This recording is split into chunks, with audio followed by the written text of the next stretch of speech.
पिछले रविवार से सभी को मिल रहा हूं, बैठक कर रहा हूं। आने वाले जो हमारे प्रदेश में 4 चुनाव होने जा रहे हैं, उसके लिए पूरी तरीके से कांग्रेस पार्टी तैयार है। पिछले दौरे में मैंने जहाँ चुनाव होने हैं वहाँ के कुछ असेंबली क्षेत्रों का दौरा किया था। रामपुर, किन्नौर, कुल्लू डिस्ट्रिक्ट, लाहौल स्पीति, मंडी के कुछ क्षेत्र, और इस बार मैं अर्की गया, साथ ही साथ कल जुब्बल कोटखाई गया। हमारे पार्टी के और प्रमुख नेता भी दौरा कर रहे हैं, लगातार कार्यकर्ताओं और जनता के संपर्क में बने हुए हैं।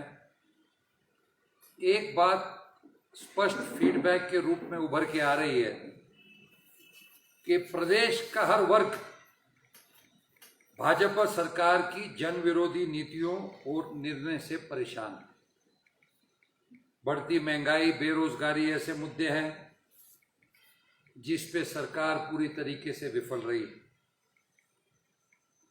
कोरोना के विफलता के साथ देश प्रदेश की अर्थव्यवस्था पूरी तरीके से चौपट हो गई, और विडंबना यह है कि इससे उबरने के लिए सरकार के पास ना कोई नीति है, ना कोई योजना है।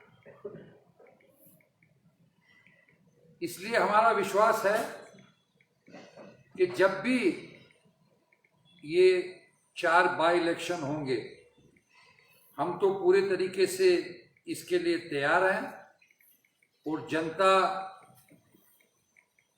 जो केंद्र सरकार और राज्य सरकार की नाकामी रही हैं, उसके विरुद्ध इस चुनाव में अपना मैंडेट देगी। कुछ मुद्दे मैं आपके सामने रखना चाहता हूं, और फिर उसके बाद आपके जो भी प्रश्न होंगे। पहली बात तो यह है कि आज आप देख रहे हैं कि पार्लियामेंट चल रहा है। सांसद हमारे देश के लोकतंत्र का सर्वोच्च स्थान है, और निश्चित रूप से आम जनता की अपेक्षा होती है कि उनके चुने हुए जो जनप्रतिनिधि हैं, लेकिन बहुत ही खतरनाक परिस्थितियां देश में आज पैदा होती दिख रही। पेगासस का कांड हुआ, सारी जानकारी उभर के आई, पूरे तरीके से यह स्पष्ट हो गया कि इसमें सरकार का हाथ है, क्योंकि जो एनएसओ कंपनी है, उनकी नीति यह है कि किसी भी देश के सरकार के सिवा किसी भी प्राइवेट संस्था को वो ये यंत्रणा प्रोवाइड नहीं करते। और जिस तरह के नाम जो उभर के आए हैं, जिसमें उच्च अधिकारियों, राजनेताओं, विरोधी पार्टी के प्रमुख नेताओं, जजों को तक नहीं छोड़ा गया, पूरे तरीके से इस जासूसी कांड से भारतीय जनता पार्टी के सरकार ने देश के कानून और संविधान की धज्जियां उड़ाई, लोकतांत्रिक व्यवस्था को तहस नहस करके इंडिविजुअल फ्रीडम पे यह सबसे बड़ा हल्ला भारतीय जनता पार्टी सरकार का रहा है। और चोर की दाढ़ी में तिनका चर्चा करने की तैयारी नहीं। हमारे नेताओं ने, विपक्षी नेताओं ने बार बार कहा कि इस विषय पे चर्चा होनी चाहिए संसद में, लेकिन सरकार चर्चा करने तैयार नहीं, क्योंकि पूरे तरीके से एक्सपोज हो गई। और वही हाल जो बाकी महत्वपूर्ण कितने विषय, बेरोजगारी का विषय है, कोविड मिसमैनेजमेंट का विषय है, फार्मर्स का आंदोलन चल रहा है, महंगाई का मुद्दा है, किसी पे भी सरकार बात करने के लिए तैयार नहीं। प्रधानमंत्री मोदी जी अपनी मन की बात जनता पे थोपना चाहते हैं, पिछले कई सालों से थोप रहे हैं, जनता की मन की बात जानने के लिए तैयार नहीं। इसका ये जो सरकार का बर्ताव है, ये लोकतंत्र को कमजोर कर रहा है। जो संवैधानिक संस्थाएं हैं उसको उद्ध्वस्त, डिस्ट्रॉय करने का काम भारतीय जनता पार्टी की सरकार कर रही है। दूसरी बात हम देख रहे हैं कि भारतीय जनता पार्टी जब सत्ता में आई तो बहुत बड़ा प्रोजेक्शन उन्होंने किया कि we are going to be game changers, लेकिन देश की जनता ने यह पाया कि ये सरकार सिर्फ नेम चेंजर बन के रह गई, और जो पूर्व की यूपीए सरकार की योजनाएं थी उनका नाम बदल बदल के इन्होंने अपनी योजना के रूप में पेश किया, लेकिन उसका भी इंप्लीमेंटेशन पूरे तरीके से फेल हो गया। कल देश ने देखा कि जिस नेता ने देश की एकता और अखंडता के लिए अपना बलिदान दिया, उस नेता भारत रत्न राजीव गांधी जी के नाम पे जो खेल रत्न पुरस्कार थे उसका नाम बदला गया। ज्ञानचंद जी के बारे में हमें आदर है। ज्ञानचंद जी के लिए हमने पहले भी निवेदन किया कि उनको भी भारत रत्न मिलना चाहिए। कांग्रेस के कई नेताओं ने ये मांग की, उनके नाम पे भी पुरस्कार होने चाहिए। लेकिन क्या यह आवश्यकता है कि देश के पूर्व प्रधानमंत्री के नाम पे पुरस्कार रखा गया, उसी का नाम बदलना था? ध्यानचंद जी का नाम किसी दूसरे पुरस्कार को दिया जा सकता था, दिया जाना चाहिए, उनका भी यथोचित सम्मान होना चाहिए। लेकिन इससे स्पष्ट, एक तो मोदी जी की जो निचले स्तर का जो विचार है, विंडिक्टिवनेस है, जो पेटीनेस है, जो शैलोनेस है हर चीज में, ये वही राजीव गांधी जी थे जिनके बारे में पूर्व प्रधानमंत्री अटल बिहारी वाजपेयी जी ने बयान दिया था कि मेरा जब इलाज होना था तो प्रधानमंत्री जी ने, राजीव जी ने उस वक्त अटल बिहारी वाजपेयी जी को बुलाया और कहा कि आपको भारत के यूएन डेलीगेशन का नेतृत्व करना है, और ये इसलिए कि वो तो आप करेंगे ही, लेकिन साथ में आपका इलाज वहां पे हो सकता है। ये वाजपेयी जी ने ऑन रिकॉर्ड कहा। तो ये भूमिका कांग्रेस के नेताओं की होती थी, और आज ये निचली स्तर की मानसिकता ऐसे निर्णयों से जो मोदी जी दिखा रहे हैं, इसका भी हम जो है निषेध करते हैं। अब जो कुछ थोड़ी बातें मैं प्रदेश सरकार के बारे में कहना चाहता हूं। पिछले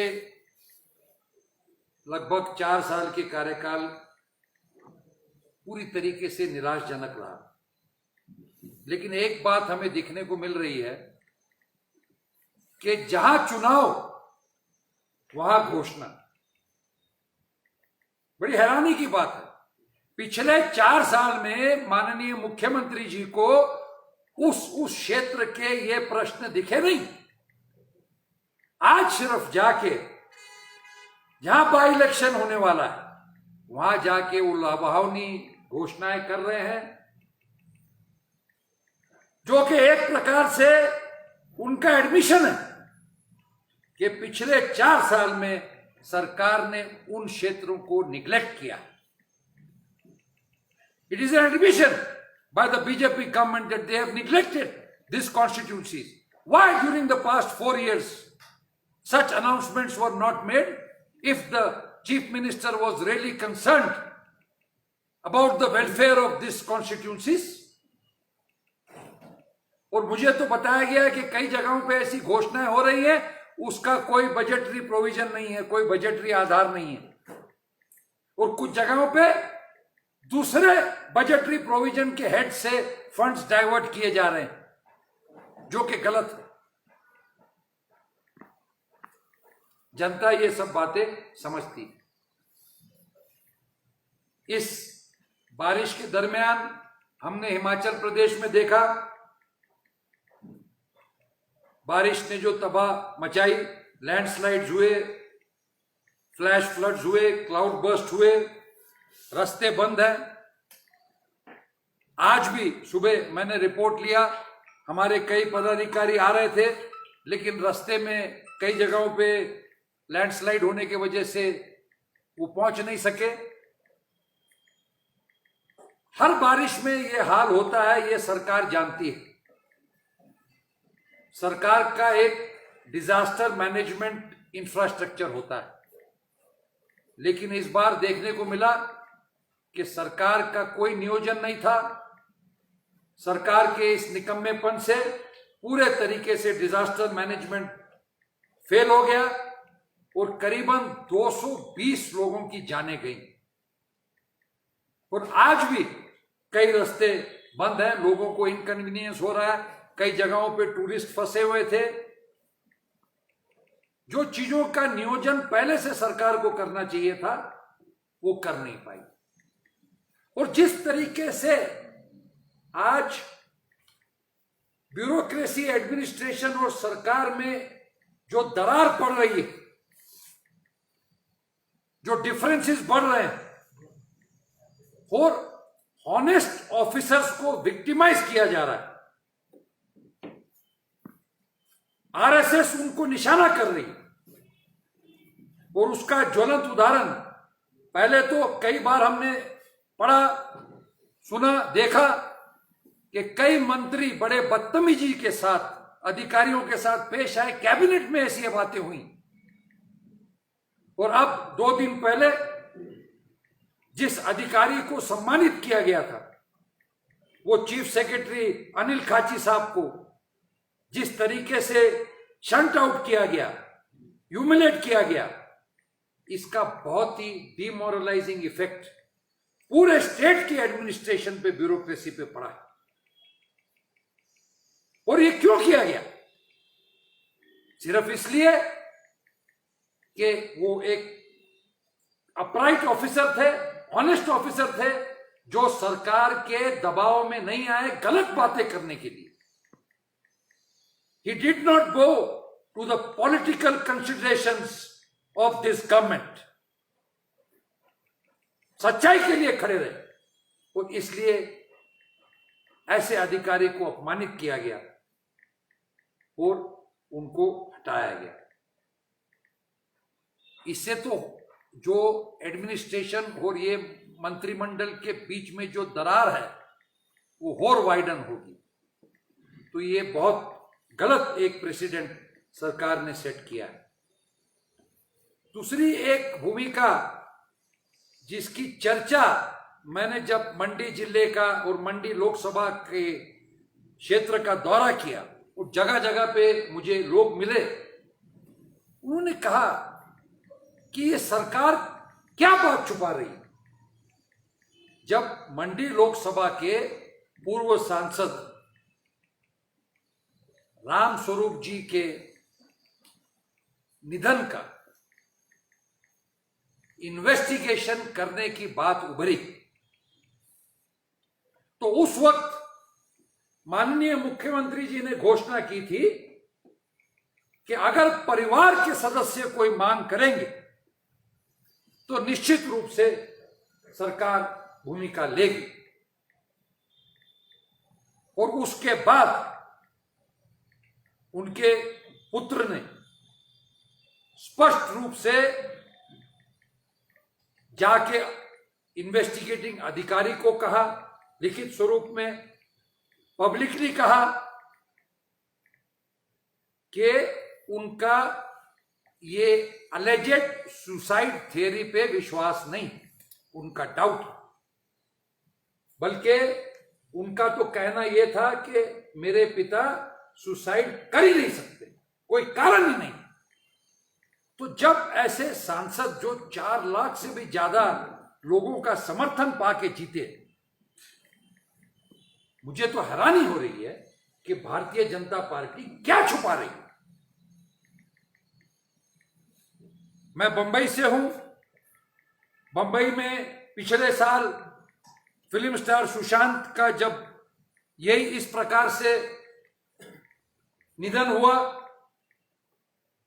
तो उस वक्त भी बहुत थेरीज चली, लेकिन सीबीआई की इंक्वायरी की गई। जब जनता की मांग है, मंडी लोकसभा क्षेत्र की जनता मांग कर रही है कि इसकी सीबीआई इंक्वायरी करवाइए, इसकी आप कोर्ट मॉनिटर्ड इंक्वायरी करवाइए, लेकिन सत्य बाहर आना चाहिए। और ना कराने का मतलब है कि आप इस बात को छुपा रहे हैं।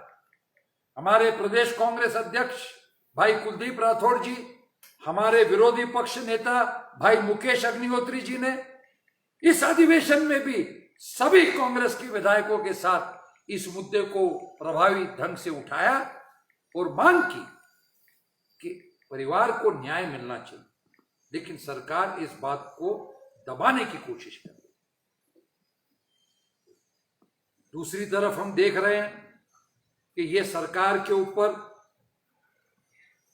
करीबन 65 करोड़ का डेफिसिट है। State is in financial crunch. 65,000 crore, sorry 65,000 crore, thank you. State is in financial crunch. ऐसे समय में पॉलिटिकल अपॉइंटमेंट्स की जा रही है। यही भारतीय जनता पार्टी के नेता थे जब कांग्रेस की सरकार थी, उस टाइम उन्होंने आरोप लगाए थे कि ये बेफिजूल की अपॉइंटमेंट है, ऐसी अपॉइंटमेंट्स से पब्लिक एक्सचेकर पे बर्डन पड़ता है। और आज इतना फाइनेंशियल क्रंच, सरकार के ऊपर प्रेशर, डेफिसिट होने के बावजूद सिर्फ पॉलिटिकल कंसिडरेशंस के लिए ये अपॉइंटमेंट की जा रही है। अपनी कमजोरी, बीजेपी में जो भीतरघात है उसको दबाने का प्रयास, सरकारी एक्सचेकर पे दबाव डाल के ऐसी अपॉइंटमेंट्स करना, it is a clear cut case of misplaced priorities. State government ने एक तरफ तो अपने स्टेट गवर्नमेंट के एम्प्लॉइज की अलाउंसेस बढ़ाई नहीं, पिछले 4 साल में जेसीसी, ज्वाइंट कंसल्टेटिव कमिटी की मीटिंग नहीं हुई। ये कमिटी की स्थापना भी जो है वो जो मेजॉरिटी ऑफ द एम्प्लॉइज हैं उनका ओपिनियन कंसिडर करके नहीं की गई। शिमला जैसी जगह के लिए जो कैपिटल अलाउंस दिया जाता है शिमला कॉरपोरेशन में, वो तक नहीं गया। तो लोग पूछ रहे हैं क्या इसको देने के लिए भी सरकार शिमला कॉरपोरेशन के चुनाव की घोषणा की इंतजार कर रही है? इस तरीके से जो है काम हो रहा है। कोविड मिसमैनेजमेंट के बारे में पूरे प्रदेश ने देखा किस तरीके से सरकार की विफलता रही, कितनी जाने गई, लेकिन उस आंकड़ों को छुपाया गया। थर्ड वेव के बारे में पूरे देश में चर्चा हो रही है। बड़े बड़े डॉक्टरों ने इसके बारे में कॉशन किया है। हमारे नेता राहुल जी गांधी ने समय समय पे इस बारे में सरकार को कदम उठाना चाहिए, लेकिन कोई कदम नहीं उठाया गया। मुझे जानकारी मिली कि कल ही गवर्नमेंट स्कूल उजारली में 9 विद्यार्थियों को पॉजिटिव पाया गया और आईटीआई रोरू में भी 2 विद्यार्थियों को पॉजिटिव पाया गया। जिस तरीके से सरकार ने जल्दबाजी में निर्णय लिया आरटीपीसीआर बंद करने का, और पूरे टूरिस्ट का जमावड़ा हिमाचल में पहुंच गया। ये कदम उठाने के पहले प्रिकॉशंस लेके, गाइडलाइंस का स्ट्रिक्ट इंप्लीमेंटेशन करके, जैसे कि कुछ राज्यों में हो रहा है, वैसा करना अनिवार्य था, लेकिन वैसा किया नहीं गया। उसका खुमियाजा जो है अब फिर एक डरी हुई परिस्थिति लोगों के मन में निर्माण हो रही है। और साथ ही साथ पिछले कोविड-2 के टाइम में ये टूरिज्म सेंट्रिक स्टेट है, टूरिज्म ओरिएंटेड इंडस्ट्री को जो नुकसान कोविड काल में हुआ, होटल इंडस्ट्री हो, हॉस्पिटैलिटी इंडस्ट्री हो, ट्रांसपोर्ट से रिलेटेड हो, उसको मदद करने की सरकार ने जो है टूटपुंज मदद, बेयर मिनिमम मदद करने की, लेकिन वो भी सरकार ने पूरी नहीं की। मुझे तो कुछ लोगों ने बताया